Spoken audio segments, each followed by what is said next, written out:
आज से कई साल पहले Pulitzer prize winner author Arundhati Roy की मैंने एक किताब पढ़ी थी, the God of small things. तो हमारे कॉलेज लाइफ में ये बुक बहुत फेमस हो गया था और आज भी फेमस है बुक लवर्स के बीच में।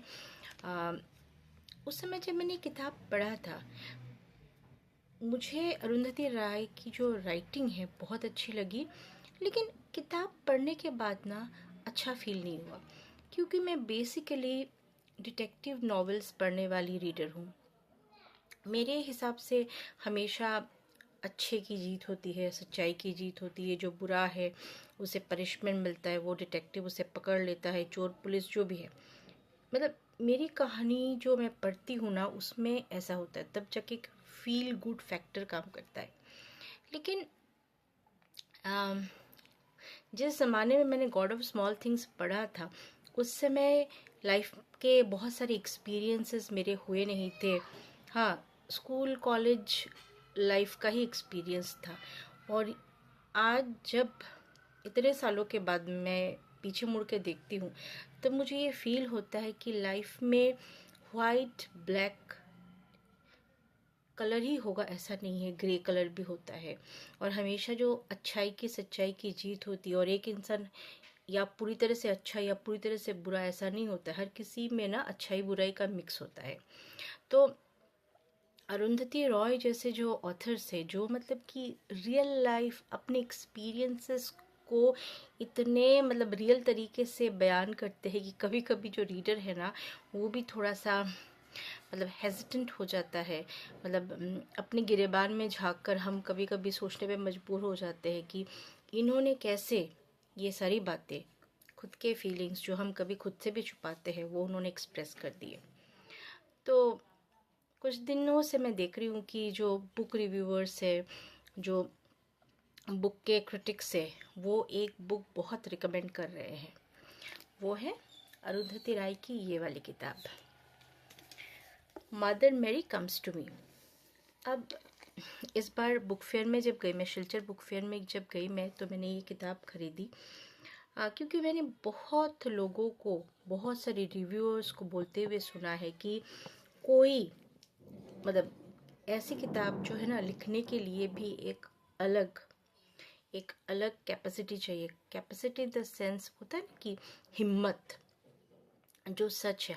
हमेशा ना हम लोग ये इन्होंने इसमें अपने माँ के बारे में लिखा है, जो कि एक समाज सेवी थी, एजुकेशनिस्ट थी, और उन्होंने महिलाओं के अधिकारों के लिए उनकी माँ ने लड़ाई की है।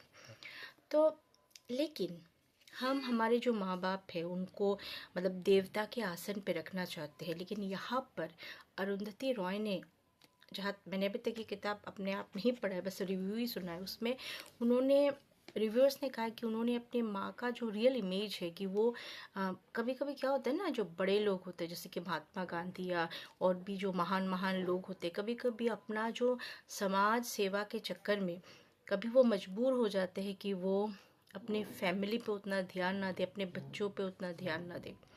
तो उनके माँ के साथ भी शायद कुछ ऐसा ही हुआ था। लेकिन ये बात कहने की हिम्मत और ये सब मानते हुए अपने माँ को मतलब क्या कहूँ मैं, रिस्पेक्ट कर पाना, ये जो हिम्मत उन्होंने दिखाया, और इस बुक में उन्होंने अपने माँ के बारे में लिखा है। तो एक चीज़ है, मैंने अभी तक ये बुक खोला नहीं, it's still packed, sorry, it's still covered in this sheet. तो यहाँ पे ना बैक कवर में उन्होंने एक चीज़ लिखा है, in these pages my mother, my gangster shall live. She was my shelter and my storm. तो ये बहुत बड़ी बात है। उनकी माँ ने शायद उनके साथ कभी उतना इमोशनल बॉन्डिंग नहीं दिखाया हो या दिखाया हो, लेकिन वो जो भी है, उन्होंने अपने माँ को उसी हाल में, उसी रूप में स्वीकार किया है। और आज इस उम्र में मैं खुद भी ये रियलाइज़ करती हूँ, और मैंने अपने बहुत सारे रिलेटिव्स और कज़िन्स को भी ये देखा है कि हमारा ना अपने पेरेंट्स के साथ कभी कभी कुछ एक कन्फ्लिक्ट का रिलेशन हो जाता है। हम बचपन में कुछ अनरिजॉल्व्ड हमारे पेरेंट्स के साथ हमारे कुछ अनरिजॉल्व्ड इश्यूज रह जाते हैं, जो समय के साथ साथ उनकी आइडियोलॉजी हमारी आइडियोलॉजी, और बड़े होने के बाद हम ये रियलाइज़ करते हैं कभी कभी कि हमारे जो मम्मी पापा है वो बस हमारे मम्मी पापा नहीं है, वो किसी और के भी बेटे, पति, माँ, बहन, ऑफिस वर्कर, एम्प्लॉई, किसी समाज सेवी संस्था के प्रेसिडेंट। हाँ, कुछ उनका अलग अलग जगह अलग अलग, मतलब उनके ऊपर भी अलग अलग तरह टाइप के प्रेशर है। और हर किसी का ना पेरेंटिंग का जो स्टाइल है वो भी अलग होता है। और सबसे बड़ी बात, हम कभी कभी ना अपने माँ बाप को जज करने लगते हैं और ये भूल जाते हैं कि वो भी हमारी तरह इंसान है। एक अजीब सा एक्सपेक्टेशन होता है बच्चों का माँ बाप के प्रति। लेकिन ये बुक, जो रिव्यूअर्स है उनका कहना है कि इस बुक में अरुंधति रॉय ने दिखाया है कि पेरेंट्स, माँ हो बाप हो जो भी हो,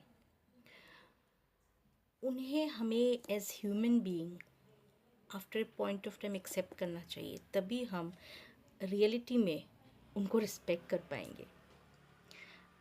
कोई परफेक्ट नहीं होता है और परफेक्शन की आशा करना भी गलत है। ये तो गई बात। तो मैं बहुत दिनों से सोच रही थी कि ये बुक खरीदूँ और अल्टीमेटली इसे मैंने ख़रीद लिया है। तो लेट्स ओपन इट नाउ।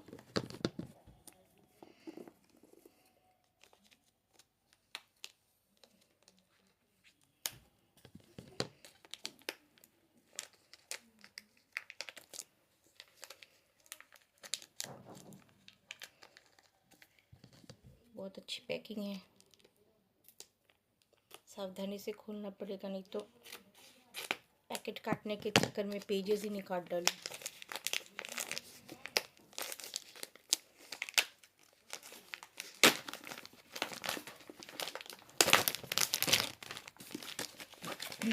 इस बुक का जो कवर पेज है इसमें काफ़ी बोल्ड फोटोग्राफ है। अरुंधति रॉय स्मोकिंग ए सिगरेट। वो जो है, जैसी भी है, वो अपना जो सच्चाई है उसे कभी भी ना भागती नहीं है।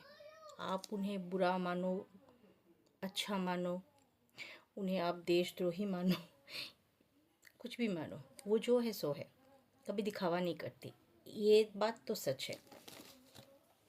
और कवर मुझे बहुत अच्छा लगा है। ये जो रेड और वाइट का कॉम्बिनेशन है और इसमें ये black and white photograph, it's really something. अंदर में शायद उनकी मम्मी के साथ उनका फ़ोटोग्राफ है और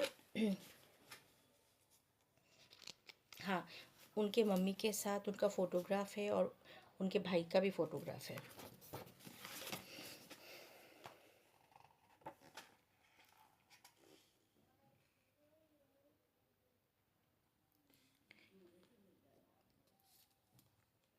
पेंगुइन रैंडम हाउस का पब्लिकेशन है और उन्होंने लिखा है for LKC together we made it to the shore for Mary Roy who never said let it B.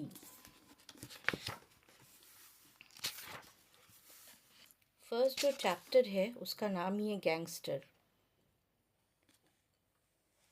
2 line पढ़ लेती हूँ। She chose September, that most excellent month, to make her move. The monsoon had receded, leaving Kerala gleaming like an emerald strip between the mountains and the sea. As the plane banked to land and the earth rose to greet us, I couldn't believe that topography could cause such palpable physical pain. उनके जो एक एक शब्द है ना, वो आपके आँखों के सामने जो रियल विजुअल से उनको ले आते हैं। Beautiful words, beautiful.